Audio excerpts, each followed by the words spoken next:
but I do want to say there's a lot of misconceptions and a lot of misinformation going around.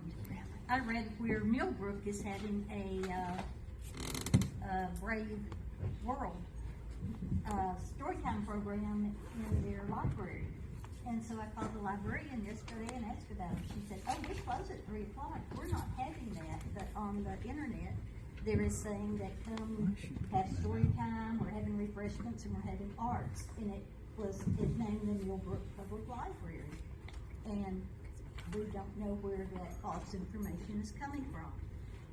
Also on the internet, I found out today Madison County is having a day of Christian book storytelling and doing that. I called them up and asked them about it and said, no, we don't have any programming going on.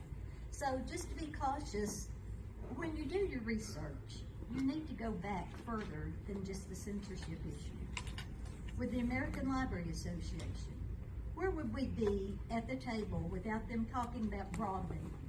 We probably would be ignored in our cities and our counties because they're looking at business and industry.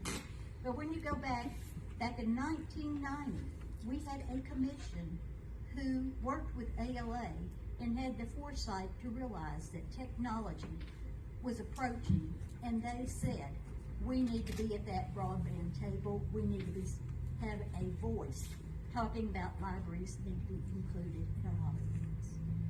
When it comes to the blind and physically disabled, ALA is a strong proponent of providing services to autistic children, providing services to the visually impaired, promoting the federal government to keep up the National Library Service and provide materials free to them. If we did not have them advocating for some of those things, we probably would not be providing the blind services that we need in our libraries because our city and counties aren't going to fund that. When you look at a lot of different things, you just can't look at one aspect. And that's similar to when we're looking at censorship and taking books out and book selection. But that's just my little speech here is we need to go back and do the research and know what we're talking about.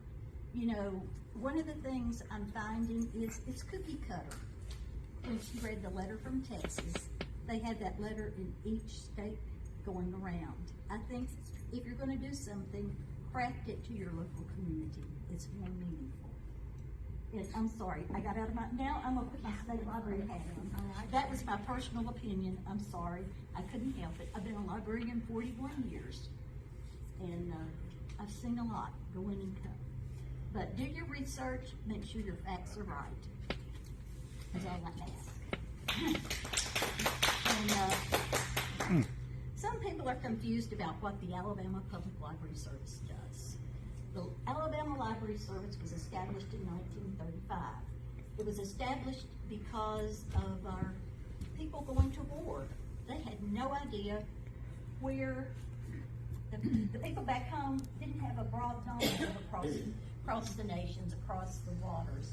They pretty much farmed in Alabama and didn't travel to Europe. And so they established in the Department of Archives a library service, which eventually became the Alabama Public Library Service.